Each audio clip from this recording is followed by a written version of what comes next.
Well, hello everyone. Welcome to another episode of Embrace Live. Hope everybody's doing well. Enjoyed the kind of bit of sunshine that we've had, although it's been a bit stormy here in Teesside today. We've had a bit of thunder, and lightning. Very, very frightening, as they say.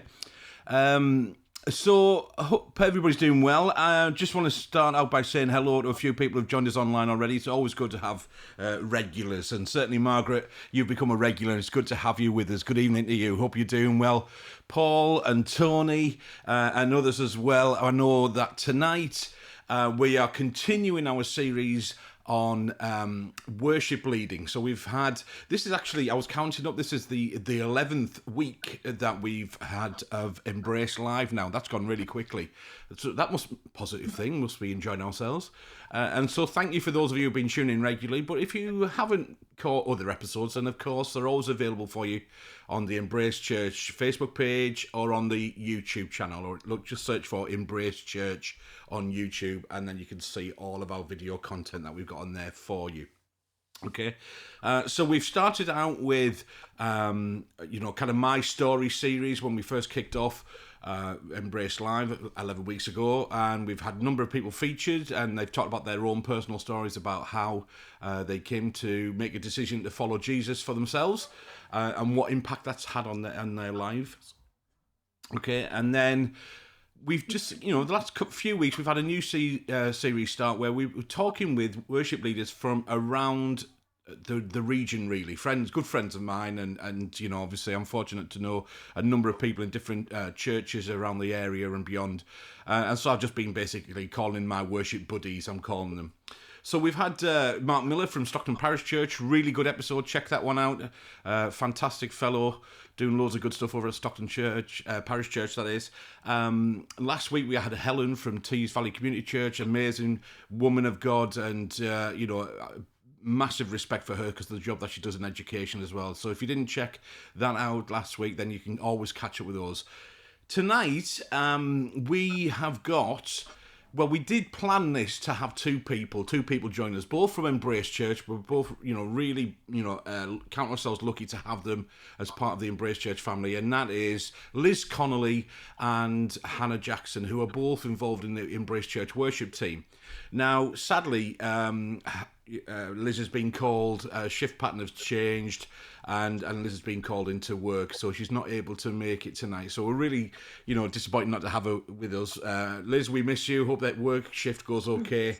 But, it's not a booby prize and not a second-rate kind of thing. We've got, Hannah is able to join us, and I'm just looking over here on my other monitor as usual, and she's ready and waiting. We're ready to kind of go. And so, if you caught the My Story episode that Hannah and I did, in fact, it turned out it was planned to be one episode, but it turned out to be two. Because what's not unusual is that, Hannah and I can talk a bit. And, those of you who know us already, you're kind of agreeing at this point. One thing that we do really well is talk. And so actually it was muted that we turned those couple of episodes into a Netflix mini-series. I think it was Philip who said that, which I thought was a really good shout. So we are going to try and keep it to one episode tonight. I hope so, because I've got other people planned in for the next week or two as well. So I'm going to kind of just, bring Hannah in a moment. But before we get there, I want us to be, as always, interactive, folks. So I can see people are making comments already. Thanks, Paul. Already, he says this, he's guessing that this is going to be part one. We're going to try and just keep it to one episode tonight. We'll do our very, very best. So we do want to make it interactive. So we do want to hear your comments and your questions throughout, and we want to respond to those. Otherwise, it will be, Hannah and I just having a coffee together and having a chat, and occasionally making reference to other people joining in. Be strong and courageous, Joshua 1:9. So we do want to hear your comments. Please, please, please ask questions. The harder the better, because we want to be challenged, don't we, Hannah? I'm just looking on the monitor to see if she's agreeing. She's nodding, so that's a good sign. And 2 thumbs up, ladies and gentlemen. So that mean if you've got a really difficult question, then Hannah wants to answer that for you tonight. All right. So this series is all about worship leading. Okay. Let me just kind of give the context again. Obviously, as Embrace Live, we want to be relevant. We want to be accessible, and we want to be aware of that. Actually, you might not be. If you're tuning in, you might have stumbled across this Embrace live stream, or being able to pick it up and kind of on demand as you want to, and you might even not even do the church thing. So we don't want to. We want to try and avoid the kind of churchy speak, and so we want to be as accessible as possible. And when we talk about worship, often when people are talking about worship in church, it often means the musical side of things, whether that's playing an instrument, whether that is singing individually as a worship team, whatever that looks like, or as a congregation, the people gathered in a church doing the church thing. And we want to kind of focus on those aspects. But I want to make it clear that actually this is not just for musicians, all right? Even if you are non-musical and you want to wonder what's happening in all these worship teams and what's it why is it so special? What's it mean to be involved and using these things, and how do you prepare, and the practical kind of stuff? Because a lot of work goes into preparing for worship in a church service kind of setting. It doesn't just happen. Okay, and there's a lot of kind of work that happens in the background. So please ask the questions. Get practical if you want to. Get ask some really tough questions, like I say. And Hannah give those 2 thumbs up, so she's definitely up for answering those difficult questions. I've just looked down on the monitor again. She's looking a bit awkward and squirming a little bit. That's good. Well done, folks. We've got her in the right position already. Okay, so he's the opener for our worship leading season, and then I'm going to bring Hannah in to join us. Here we go. Praise the Lord, all my soul. Forget not what he's done. Forget not what he's done. Praise the Lord, evermore. He surrounds you with his love. Surrounds you with his love. Yeah. He surrounds you with his love.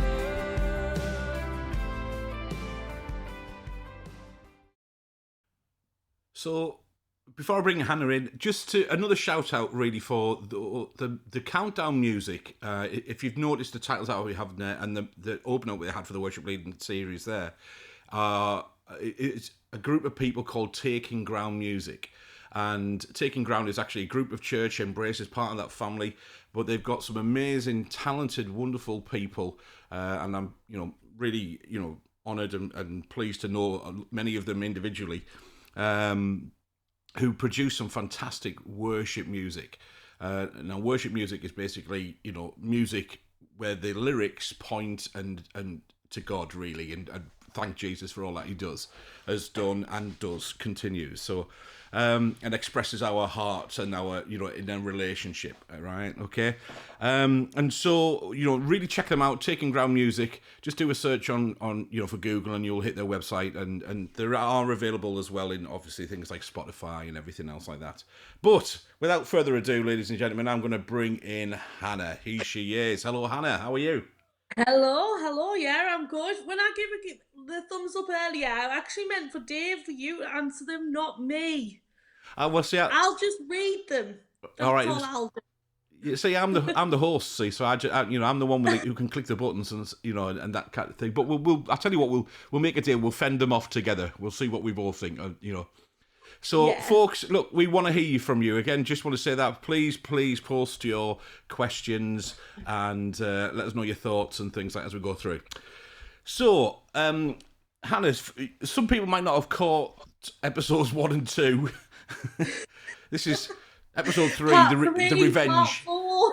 Yeah, this is like we're getting that many. It's like the Fast and Furious. It's getting parts. 76 or whatever. Or Police Academy 12, or whatever we're up to. So just very quickly, because we said we'd keep it to one episode, tell us a little bit about who you are, what you do, for a living kind of stuff, in non-churchy stuff, and then a little bit of church stuff. All right, just a little bit. Okay, well, I'm Hannah. I'm 25. Oh, that makes me feel sick when I say that. I'm 25, and Yeah, it makes me feel sick as well. Thanks. Yeah, I'm double that. Yeah, nearly. I'm pretty sure last time I was only 24. I'm now 25. Yeah, um, I'm a deputy manager at a nursery in the town where I live, yeah, and I'm just me. I'm a like loud, bubbly person. That's just yeah, who I am. yeah, For hobbies, I like doing singing, I like doing dancing, socializing, like like to socialize, and that's who I am. And then yeah. within the church, I obviously am a part of the worship team, and I lead worship. I do a bit of hosting, and I do a little bit of preaching. So that's kind of, and a bit of kids work. So I do everything. No, I Pretty much. don't. Yeah, yeah, yeah. So, it's it's clear that when if you want, if you haven't already, check out the first or the two episodes that we've done previously about the My Story, because it's clear how well, I like the phrase actually that Helen used last week. She has a musical soul, she said, and I think you strike me definitely as a person who has a musical soul. All right, I is would that? say so. Yeah, yeah, and Yeah. if you Hannah is one of many of the Von Trapp Jackson family, Von Jackson, available for wedding, funerals, bar mitzvahs, bookings, and things like that. So, who kind of music features a lot in their makeup, really, and it was clear when they had, if you want to know a little bit more about Hannah's kind of story, then check out the previous episodes. But we did get on to talking a bit about worship within that as well. All right. And what I really admire you for, Hannah, is actually your boldness. Okay, you said you're bubbly, and that means you're not shy and you're No, bold. definitely not shy. Okay. Definitely not shy. So kind of like Hannah is definitely this, and I love how unashamed she is of her relationship with Jesus, and living that out. And I think, just to be clear, because I've said this in the other episodes, and I want to make this clear as well, that worship is a lifestyle. If we look in the Bible and what it says about worship, worship is not just about singing songs and making music, although that's a big part of it. It can be. But it is about living your life and everything being an act of worship to God in response of what Jesus has done on the cross, and what the Holy Spirit and God the Father does for us continually in our relationship with Him. And that's really evident if you check out the previous episode with so obviously there I was stumbling over my words a little bit there, because I'm also monitoring over here the comments that are coming in. We've already got Mama Jackson on already, and she's away commenting. Ladies and gentlemen, I did try and persuade Mama Jackson, Jill, to come on as a last minute kind of replacement for Liz, unfortunately, who couldn't make it for work. But Jill decided that she didn't want to do that, and because she's a bit shy, which I find that hard to believe. So obviously you can see, they'll put it on screen again. Mummy thinks that she agrees that you're not shy either. There we go. And I think the whole world, or everybody who's ever met you, Hannah, will agree with that also. That's all right. That's good. We like bubbly, we like loud, and we like to... All right? And just to let everybody know, I'll put on the screen, Jill's actually there, you can see, apologising that she decided to decline our very kind offer to join us on our wonderful episode tonight. But there we go. That's all right. I actually think Mama Jackson needs to, because when it comes to worship, she's got the biggest journey, experience, whatever you want to call it, from playing an organ in a church, in a chapel, to playing in for festival, a festival and stuff. So I definitely think Mama Jackson needs to come on one week and talk about it. All right, okay. So the challenge has been thrown out there, Mrs. Jill. Maybe we could squeeze it in or wherever like that. But what I can do, which I've never done before, is I can actually phone people and live and we Love might this. we might try and do something like that. We shall see. We shall see. Jill is now, obviously, I shouldn't have said that live, because she is now, kind of hiding her phone and will, deliberately not pick up. So that's just completely pointless now. Ruined that anyway. We've also got Papa Jackson joining in with his comments and just giving you a nice little friendly warning that there we go, you're dead. All right. So now we've kind of got the family dynamics and relationships and things in there. So I know that I've been trying to kind of cover lots of different aspects of worship, really, and the kind of chat has just kind of flowed previously, and I'm very confident it'll do that tonight and so on. And I've kind of sent out, I know I've sent out to other people who've been involved, different areas that we kind of talk about that were summarised in the little worship opener video that we had there. So in terms of like serving the church, using the gifts, how to get into that point of using them regularly, how do you use them, what kind of things as well, because I know that you're not just involved in church music, you do, you said you like to dance and you do a lot of kind of theatre side of things as well, don't you? Yeah, Tell us a bit about that. So I've well, since I can remember, kind of did ballet kind of growing up, and then stopped, and then I got involved with a group called Natural High, which was over in Willerton Methodist Church. And they kind of we did singing, we did dancing, we went around like nursing homes, singing, went around different churches, singing and dancing. We would do like summer shows and stuff. And then we decided to start doing musicals. And then I played the part of Oliver Twist in, I want to say 2007. I played the part of Oliver Twist, which I always find hilarious that I was Oliver, because anybody who knows me, I'm not skinny and scrawny, and I like me food. And then obviously, and then Oliver it was just like, I just found it funny. And then, are you any good at pickpocketing though? Well, I practiced. Yeah.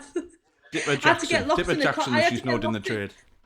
I had to get locked in a coffin. I hated that. I absolutely hated that bit. Yeah. Had to get when they had. Oh no, I didn't like that at all. And then did things like did different musicals through that. And then I kind of, when I was before that, when I was like 13, I had some friends up in Concert who were a part of something called MAD, called Music and Dance.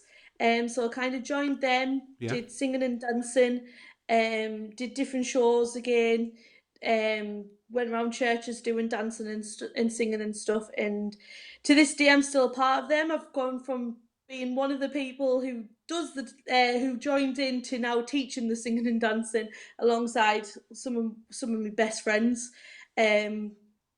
So that's kind of what I also do pantomime. I'm a part of a lot of groups. I also do pantomimes for the societies as well as musicals as well. I'm in Sister Act next year. I'm in a pantomime in January. I do a lot of music stuff.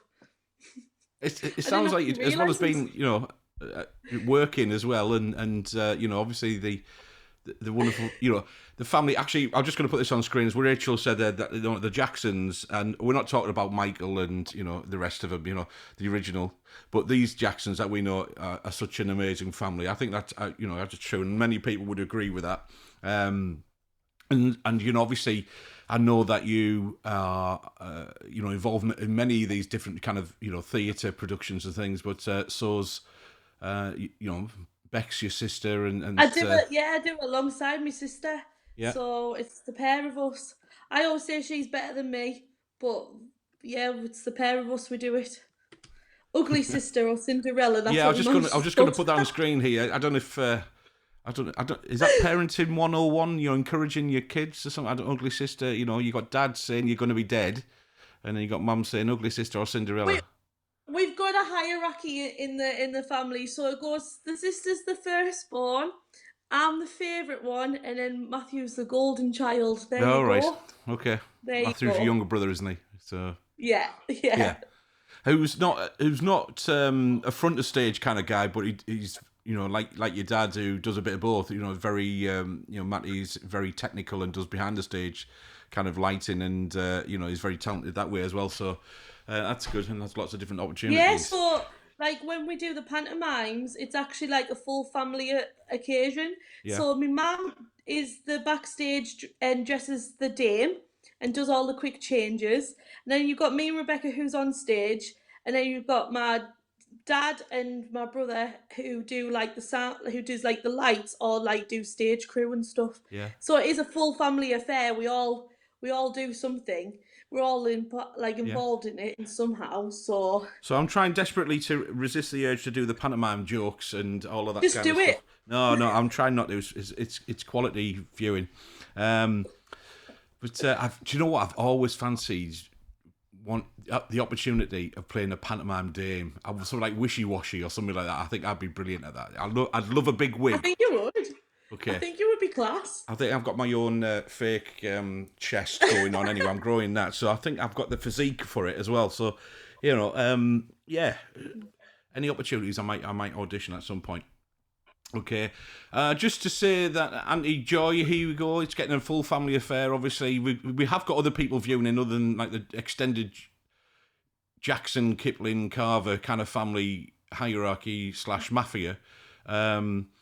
And so, obviously, she's jumped in there with some of these, and I think that's what we're going to get now. But actually, Paul's just suggesting there the Jackson Theatre Company. I think that's an absolute winner, So it's fair to say that you've got a musical soul, you're bubbly, and you enjoy kind of that performing side of things. Is that? Yeah. Now, it's interesting. The reason why I say that performance side of things is I want to kind of just relate that then to, a couple of conversations we've had with Mark and Helen last week is taking your musical ability and your dancing and acting and everything else like that and the performance aspect, but how does that then relate to the church context, all right? And where we talk a little bit about, is it a performance? Is it not? What's the motivation in different ways? How do you distinguish between the two? How do you deal with both? Because I know obviously you're heavily involved in both. So to me, it is completely different. Performing on a stage and singing for church to me it's completely different. If you ask me, like, I always say I can't sing very well. I always people always tell me off because I always go, oh, I can't sing very well. Oh, my sister Rebecca, no, she's a better singer than me. No, I can harmonise. I'm a harmoniser. So I don't actually have like the greatest self-confidence in my singing voice, Right. or even in like me performance skills in general. But when it comes to worship, it's completely different because it's not a performance. You have to feel them, like you feel the music and it comes from your heart, it comes from your soul, it comes from within inside you. Whereas when you're performing, you stick a smile on your face and you do this rehearsed kind of thing that you might have done for months and months. Right. Okay. And you're there to entertain people. Yeah. Rather at church, you're not there to entertain people. Right. Okay. So, is it possible then you're talking about sticking on the smile, so then to kind of fake it, when you're doing your theatre productions and like you say, it's a performance, it's rehearsed, it's things like that, but you're saying that's completely different to when you're in a church context and leading people in worship. But that actually there's an importance of integrity there and actual reality of how you are, and like you say, coming from the heart. Is that a summary? Is that fair? What you think?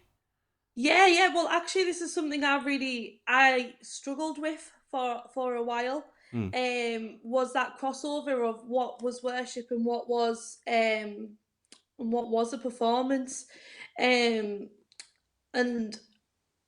I was at the time I was at church in Sunderland and I was part of Bethany City Church. I was at university, and I made Bethany City Church my home for actually 5 years. and my house group were going, like, a house group is, for people who don't know, just a bunch of people who come together once a week, have teas and coffees and do some Bible readings and discussions and stuff like that. Okay. So my house group came together and we were talking about things like spiritual gifts, things that God gives us. So we studied through this like little booklet each week about different things, and it made me actually stop wanting to do performing arts for a long time. And for a very long time, I didn't do performing arts. I didn't do like the big shows or anything like that. I focused on using singing and music for God. I still did a bit of MAD, which is, like I said, was the music and dance. I still did a bit of singing and a bit of dancing there, but we only did like one show. It's not like I was doing a week's worth of shows. I wanted to just use my singing and my talent for God. I didn't want to do it to please other people. So it was actually something I really had to battle and find myself, really. So Yeah, that's yeah. kind of it's kind of how it kind of all came about.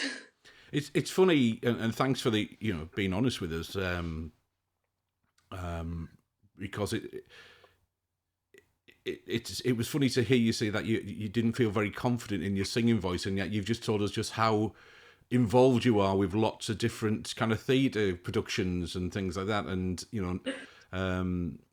how how did you get into it then? How did you get into the worship side of things in church? What was that journey like? Not the theatre stuff, performing arts, but kind of how the start, and because it sounds like you come from a family who were all making music from the moment you kind of entered the world. No, we were making music from like me entering the world. That is 100% like that's how my life was. Um, my mum and dad, big shout out to Gaz and Jill right now. Um, used to have a band who would go around different churches. Mum, dad start commenting because you know the story better than I do. But I used to sing on the stage with them, How and old? I How old were wasn't you? really young, from being a tiny dot. They used to go out, like, to different churches, and I used to fall asleep on the front of stage. They used to do another festival called Easter People. Oh They yeah. did like they used to play there, and um they told us a story because I was too young. I must have been only like 3 or 4. They said that I used to fall asleep on the front of stage when like the preachers were on and stuff, just just because. But yeah, they used to have a band, and I must have been. I remember being 4 and like singing. And I was only as an adult that I realised my microphone was never turned on. But but But they gave you the yeah, opportunity, yeah. yeah, yeah. So I was always kind of actively involved in worship. And then actually Dave, it was you who, as a teenager, you said, do you want to join the church worship team back in the Vine, back in Stockton Riverside College. Did I? So it was actually you yeah, yeah. So it was actually you who then um got me involved in that as a teenager and stuff. Yeah, going back a So while. go on. I Because you're so know. old. You've already told you just how old you are. You can't believe you're 25 or whatever it is. No, I Yeah. can't. I don't Okay. like saying it. I'm nearly 50. Not quite. So Not quite. So, so you were fortunate in the sense that mum and dad had the band and they were visiting different churches, and so you kind of were growing up with that, which was great. Slightly different to my context because actually I don't have a musical family. As far as I'm aware, I'm the only one who was kind of was playing an instrument. Learned to play a guitar when I was about 15 or so, 16. I'm thankful to my mum and dad who actually chatted with a guy at the church we were going to as a family then, and he showed me kind of few chords, and I've gone on from there.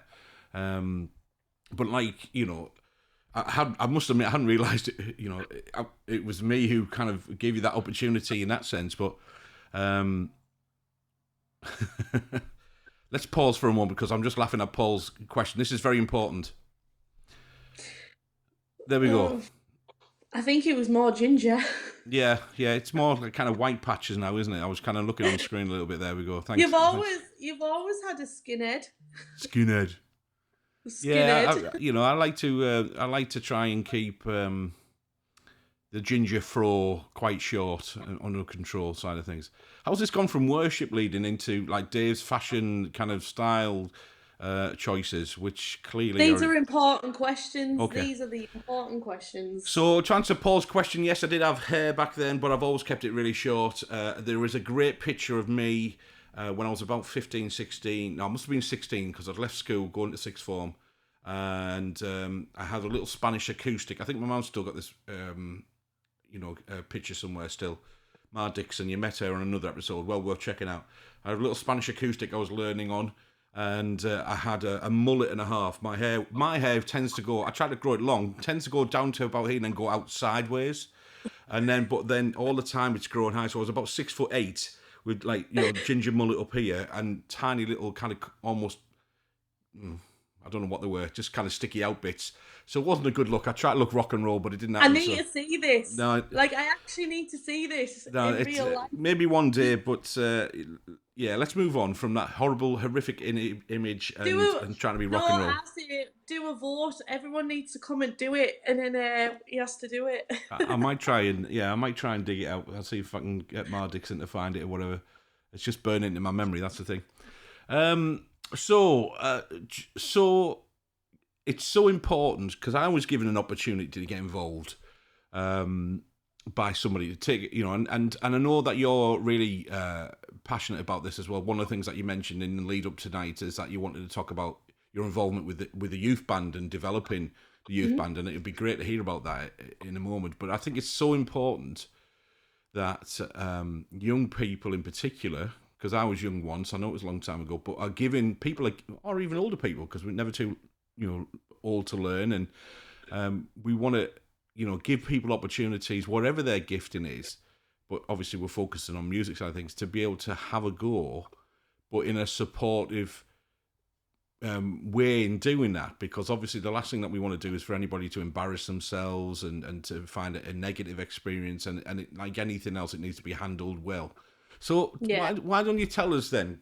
Because I know this is something that in particular you wanted to mention. Why don't you tell us a bit more about your involvement with kind of looking on and developing the youth band, really, that you've had some involved with? Yeah. So just to start with, I am not the greatest musician ever. I can play the piano I can play, but I'm not the greatest musician. And I was in Bethany City Church, and we're in a meeting talking about how to start maybe an evening service, how to get the youth more involved and things like that, and how we would do the worship and stuff. And then I just kind of, without even realising I said it, didn't know I said it until I said it, and I went, we'll just do a youth band, sort of thing. And then next thing you know, I'm at the front of church saying, any of the youth want to join a youth band? You don't have to play an instrument, just come and join. All right. And then okay. Then after that service, I had my little sidekick who's one of my really best friends over in Sunderland, Adam, and I was like, Adam, we're starting a youth band. You're kind of going to be with us. It's not an option. You're doing it, sort of thing. And then after that service, I had loads of the youth signing up and stuff, and they're like, we'll do singing, we'll do this, we'll do that.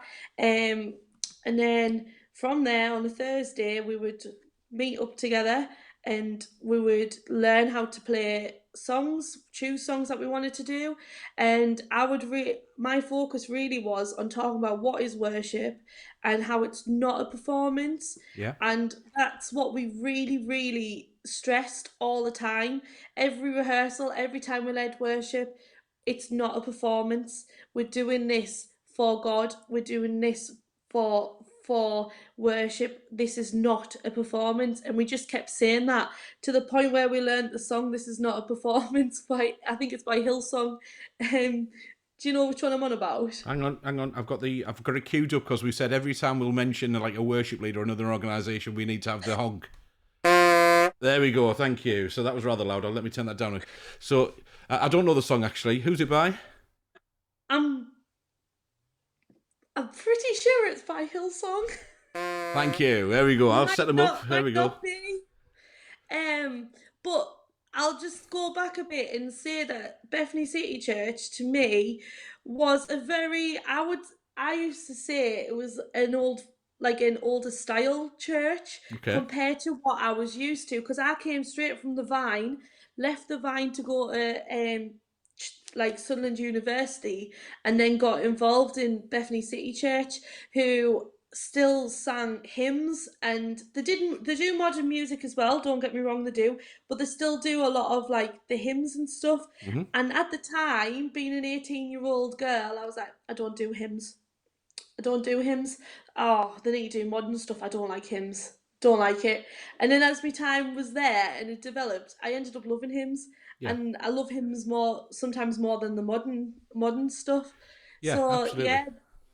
So then they kind of developed, and we started like an evening service, and the youth band would lead the evening worship, and then we started once a month leading the Sunday service, and stuff, and then we actually played in other places as well. We got asked to go to Bethany Hortonley Spring, which was the sister church.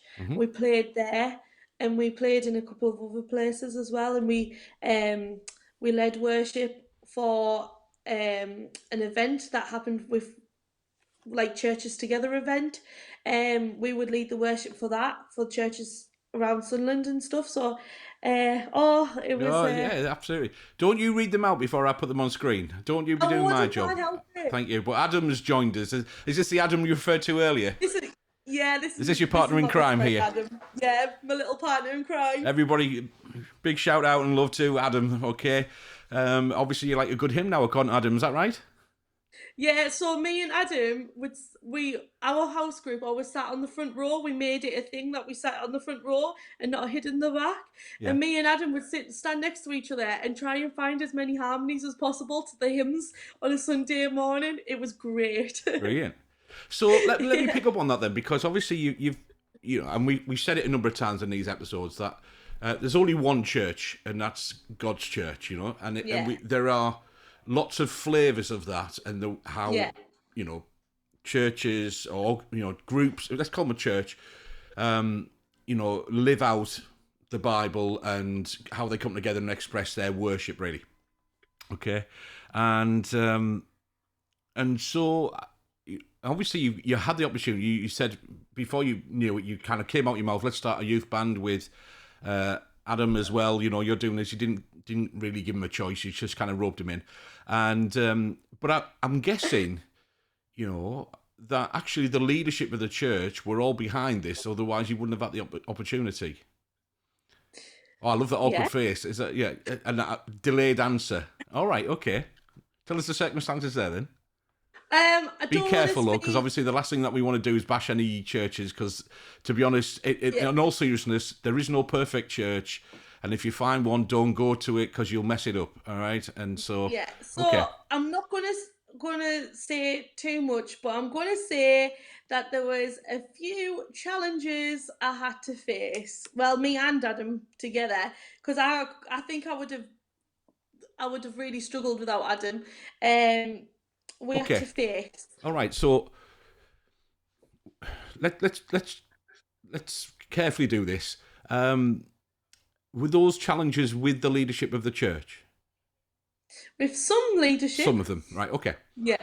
And was it around, because this is where my experience is as well, was it around kind of like the style of music and what you wanted to bring as youth to how you presented the music side of things?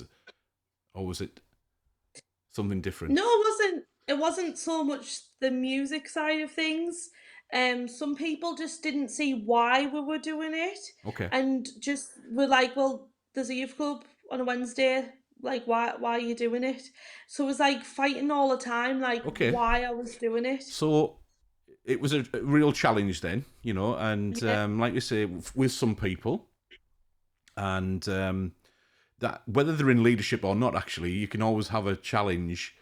And it's interesting. I've always say how people can view worship, songs, and things like that, and treat it almost like the X Factor, you know. And I've had it before. I've had an experience where, um, people thought I like that worship leader, or I don't like when they lead, or I like that preacher, I like when they speak, but I don't like them, kind of stuff. And that's the real challenge. And it's wrong. It's an attitude we should all check in ourselves. And I'm not, yeah, I'm not excluding myself in that, because I've turned up and I've seen a certain person. I thought, oh, right, and I understand that people connect with different people in different ways, and particularly when it comes to styles of music and song choices and things like that. So you had a bit of a challenge then, obviously, with some people in the leadership and stuff. How did you overcome that challenge then? What did you need to do? um, I'd, how did I overcome it? It's hard to explain, but I just did. I just did. So you I got Adam to just do it, is what you're saying. You got Adam to sort it out. no, I did. Yeah. All right. So So did you? we worked together. We Yeah. really worked together, me and Adam. And things like there was a lot of people on our side. So because there was quite a lot of people on our side, that really helped. Okay. A lot of prayer.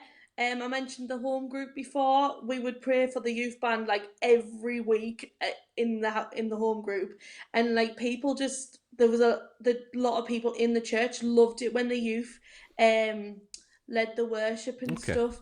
So let me Um, summarise then, Hannah. So it was a battle that needed prayer, definitely. yeah, You had to be persistent, because I'm yeah. guessing it wasn't solved overnight. Oh no. No, it was a process, took a while. Um, and then, some were on side, quite a lot were on side. Those that were making the decision makers, the team, some were, some weren't. And you had to kind of persist with that, and because you felt it was the right thing to do, and others felt it was the right thing to do, and eventually you Yeah, got the opportunity. yeah, Okay. How did you? So you mentioned a lot about really hammering that point of it's not a performance with the youth team. Um, it's not a performance, not a performance, not a performance, and I agree totally. Because obviously our motivation is to point people towards Jesus and focus on Jesus, and we're helping them do that through the music we're presenting, not pointing them at us, which is a performance. That's the difference, and I think that's the difference between your musical theatre. I'm in a a 60s, 50s, 60s band, and that is a performance. That's where we have fun and stuff like that and enjoy party. But this is very different. I agree to leading worship, which we both do regularly.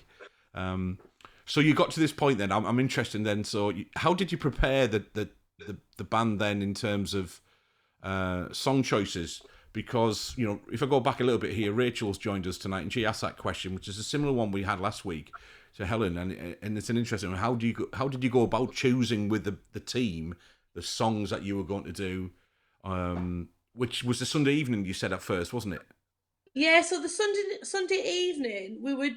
I at the time wanted to try and do more what you would class as more like contemporary music, so your more modern music rather than what we normally heard on a Sunday morning, which was your hymns. Right. Because the idea with the Sunday evening, or as I like to call it, night church, and that's what I called it all the time. It was night church. Okay. What I like doing with what we tried to do with the night church was to introduce a more relaxed, more modern style of Okay. worship, a style that quite a lot of the youth in the church had not experienced before. They had only experienced like we stand up, we sing a hymn, we sit down, we stand up, we sing a hymn, we sit down, the yo-yo kind of Okay. service.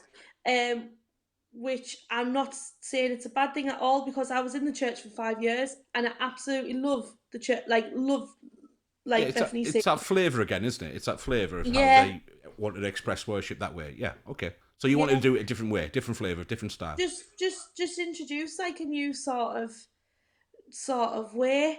When it came to picking songs, it was kind of songs that like sometimes the youth would say, "Oh, can we do this one? Or can we do that one?" And I'd be like, "Yeah, yeah, let's throw them in." But then it's like it was trying to work out an order to do them in within the service, and it's sometimes I think it's quite hard because you know yourself, Dave. When you come to lead, you're like, "Oh, I need an opening song. What's a good song that will open a service, sort of thing." Um, well, you know What what are I you mean. looking for then when in a good opening song? What do you mean by that? To me, it's like a happy, clappy, woohoo, we're here Yeah. kind of song. Like you don't just within like the service and stuff, you don't just go straight to a well, I don't know why you could, but you don't just go straight into like a slow kind of song. You always have like a happy clappy opening song, and I don't know if that's just because that's how we do it, but you tend to always have them. You know what I'm on. You might be able to explain what I mean a lot better. Yeah, there's a model, isn't there? If we're looking for a model, like, and that's what Yeah, I love about God. There's no hard and fast rules because every time we try and pin God down to a formula, A plus B equals C, this plus this equals worship. God just breaks out with that. So I love it when he just smashes formulas because we can't contain God in our own thinking. But there is a model in the Bible where they talk about it's tent worship, and so yeah, you enter the courts. It says with thanksgiving, with praise, okay, and then you once you're in your courtyards and you're focusing, then you're welcomed into the holy of holies, where only the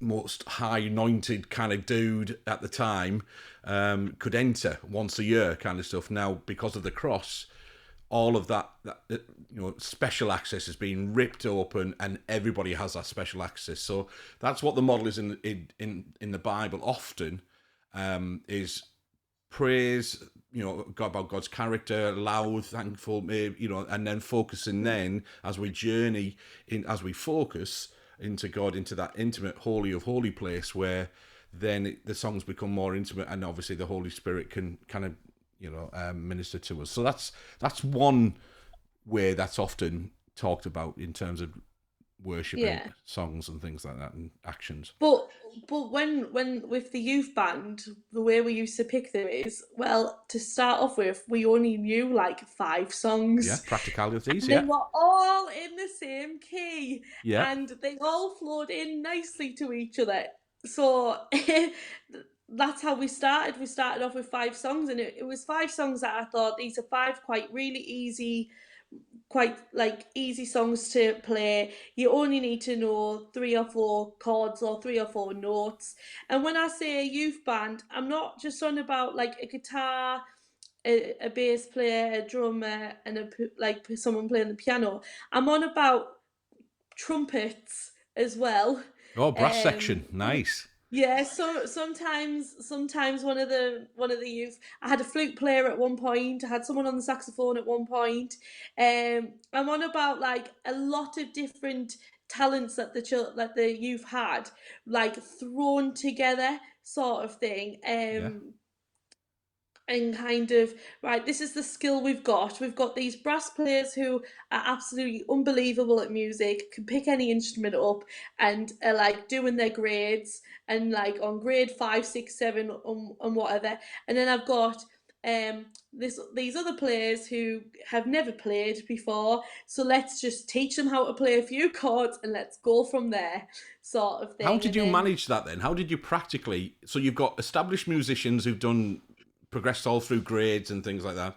I've heard of grades. I've never gone through any myself. I'm a guitarist, so I don't read those squiggly dot things or anything like that. And then you have those who, because you gave the shout out, you gave out the invitation. They had those who were very new to playing any instrument and things. I So was so I was so lucky because I really was so lucky because I would print off the music with like the lyrics on and then the chords above, like the typical like cord piece of paper, and then the people who played the brass would come along with their iPads, who had prepaid apps that they could get the trumpet music and all the right keys Yeah. for them to play along. But then it was a case of, right, how do we build the song? Because we can't all just come in together. And what we really worked on was our beginnings and our endings. How did we start and how did we end? And then the middle just happened, Yeah. sort of thing. We would go over sections by sections. Adam would take the singers off and do singing. My like, you know what it's like. You give somebody an instrument, they automatically tinkle and play them, which was really quite frustrating when you're trying to talk and teach and stuff. But we just made it happen. We would just work individually, and then we would listen to a song, and then we would always start off with like a prayer, and then we would just go and do it, and it just kind of happened. It just kind of happened. You're Yeah. making it sound very, very easy. It No. wasn't. No. No. That's a very nice, kind of rosy summary of what I can, imagine the challenges of that being around, because, you've got so many different elements there that you need to manage. And, obviously your partner in crime, Adam, had a lot to do with that as well, and managing that together. So you spent time preparing, okay? How was it received by the rest of the church when you got there as the team and led? Did you do the vocal kind of leading?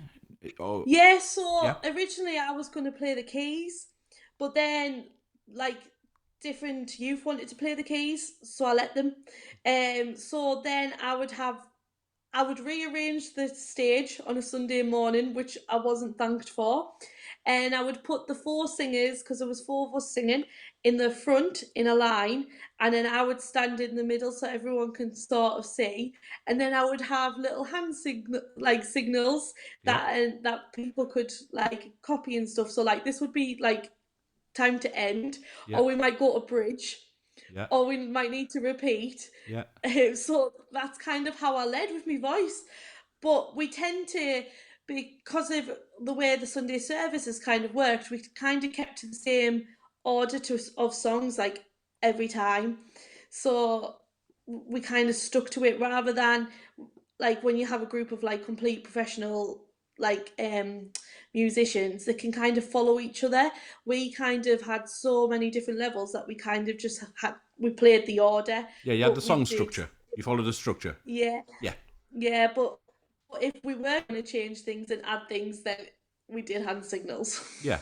Yeah, all right. So there was that fluency and the flexibility, but that takes time in itself to learn, obviously, and have the confidence Yeah. to do that. How was it?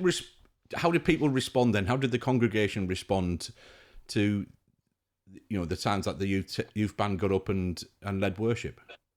Oh, they absolutely loved it.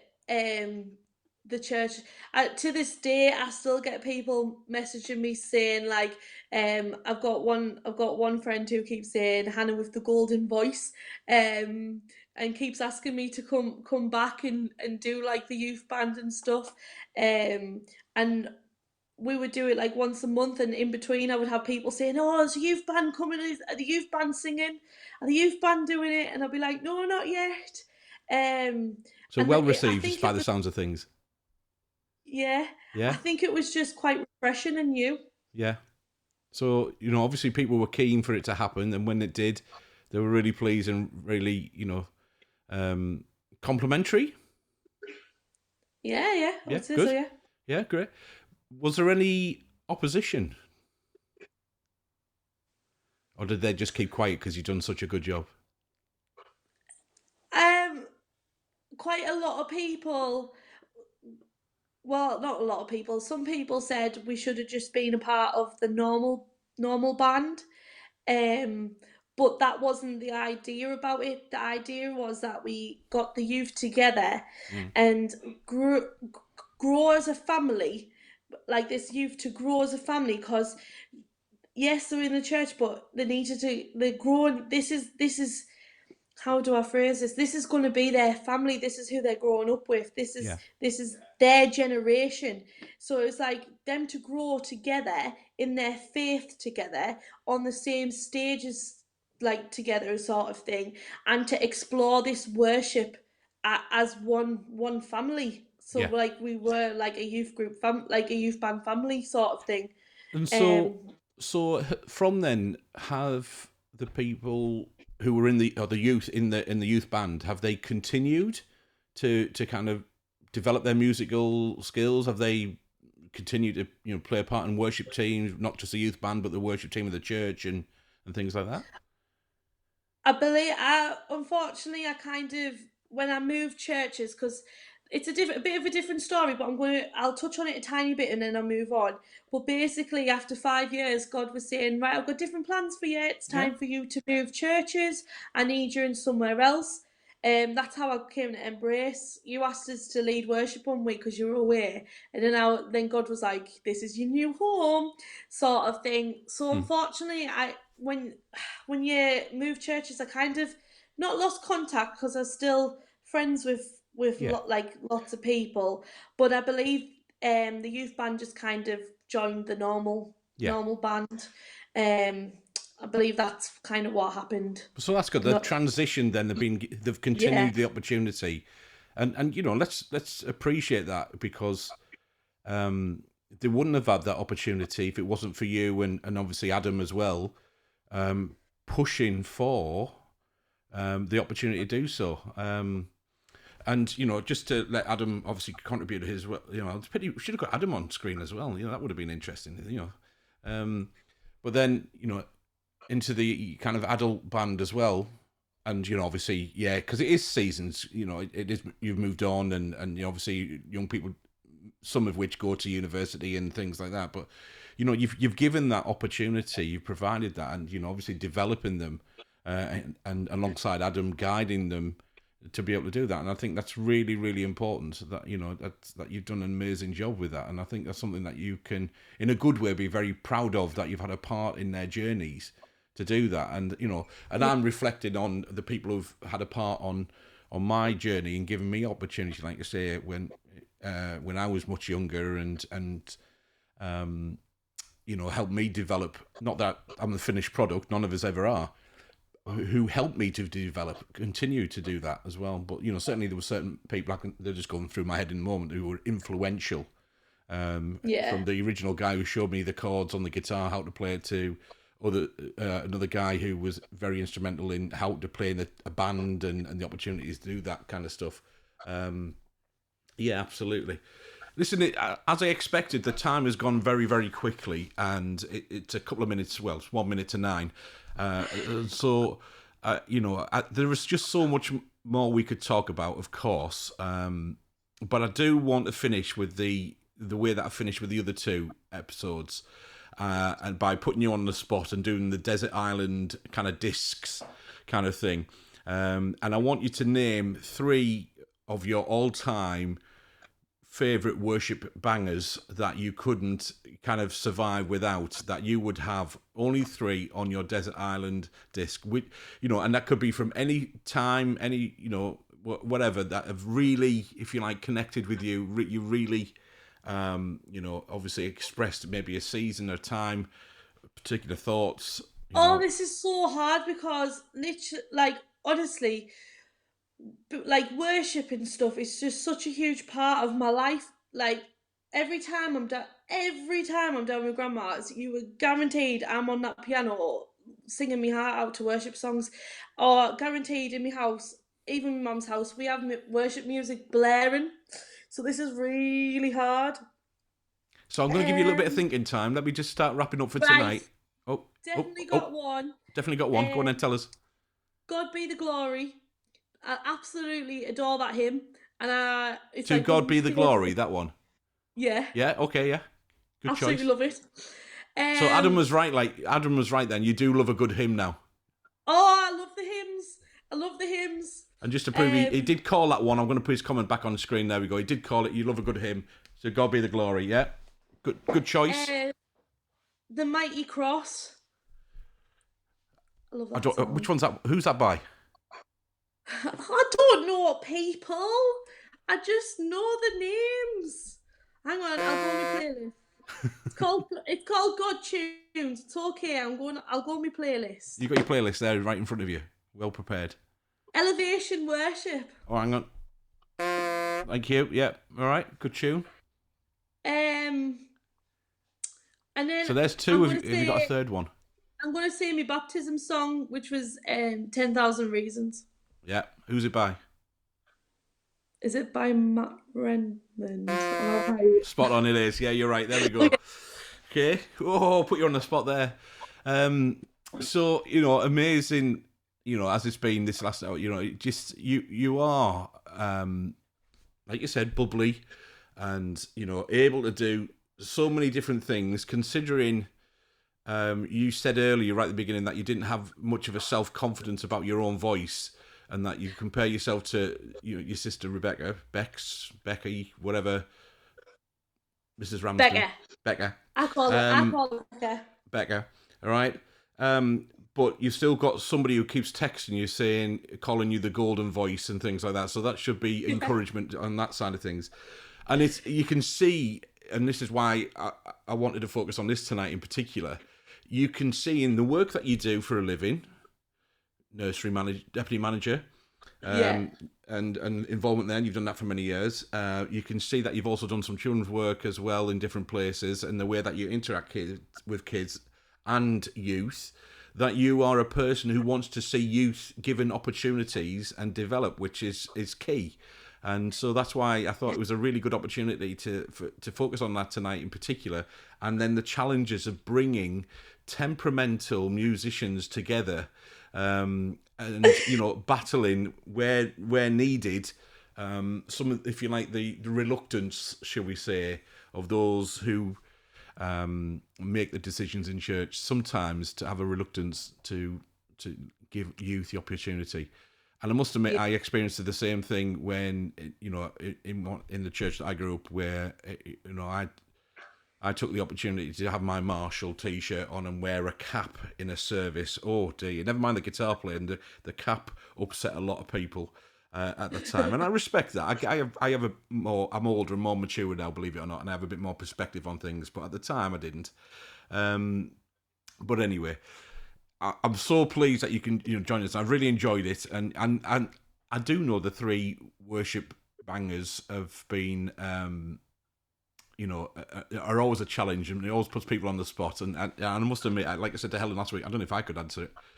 I think Diane here has joined us and commented, which is great, has just kind of summed up what we're trying to say here. And this, be encouraged by this. There we go. That you are beautiful inside and out, and with a gracious heart. And we can see that. Those of you who know Hannah see that every single day. So, thank you for all that you do. Not just within Embrace, you do a lot there, but, beyond as well. And, thank you for your heart, really, in the way that you lead worship. And that's what it is. You're a lead worshipper. You inspire others, and to focus and to worship focus their attention on God, on Jesus. So, and that's great. It's what it's all about. Have you enjoyed it? Has it been okay? Yeah, I feel like, because it's such an important topic, I could talk for a Netflix series on it. But we said we're just going to do one. But we are only going to do one, that's fine. But if anybody has any questions or anything, I'm totally happy to go back through the feed and stuff. Yeah. And answer them. If we haven't covered what they've asked or anything. Yeah, please. Yeah. So like Hannah's saying, if you do want to get in touch, I'll put the social media channels on and different ways that you can get in touch with us on screen. But if you do want to comment, obviously we will go through them, and Hannah can kind of respond in particular. If you do want to get in touch in different ways, Hannah, it's been amazing. I'm just gonna go back to focus so I can show the social media channels on my fine. So thank you ever so much. You've been amazing. I'm going to just pop you back onto the other monitor so I can see you, but just so I can go through and say that we do have, obviously, as Embrace Church, we do have our website, and on there is a contact form. So if you do want to drop a message in that way, then we'd love to connect with you. We'd love to, just chat more with you. And if you want to know more, then please just get in touch. You can, of course, and many of you have found your way to the Embrace Church Facebook page, so please do that way. Obviously as well, we do have a YouTube channel and Twitter and so on. You can find all of those on there. Please do get in touch. Thanks everyone for your comments tonight. Next week we have another worship leader called Lynn Gowland, who's from the Bay Church in Whitley Bay. I've known Lynn for a few years now through the Burn worship, 24/7 Burn kind of worship movement, which we'll find out more next week. So if you can, then tune in, obviously next week at 8 p.m. on a Wednesday. Just to advance notice, that'll be the last week for a couple of weeks after that in August, because it's we're going to call it Factory Fortnight. We're going on holiday basically, so we won't be doing that, and we'll be back later on in August for a new series all about people who are leading, church-based, Christian-based organisation in the area. Doing different things. So once again, thank you very, very much to Hannah. She's been amazing as expected. My name's Dave Dixon. I'm part of the Embrace Church leadership team, and have been involved for many years with worship leading and being in worship teams. And like Hannah says, it's just an absolute honour. Again, it's been great to see, as part of the Von Jackson family, Hannah grow and develop and continue to do so. And, so it's amazing to see, obviously her in action, and the Von Traps / Von Jacksons. So have a good week. We'll catch you next week, 8 p.m. on a Wednesday night. Take care, people. Thank you. Bye-bye.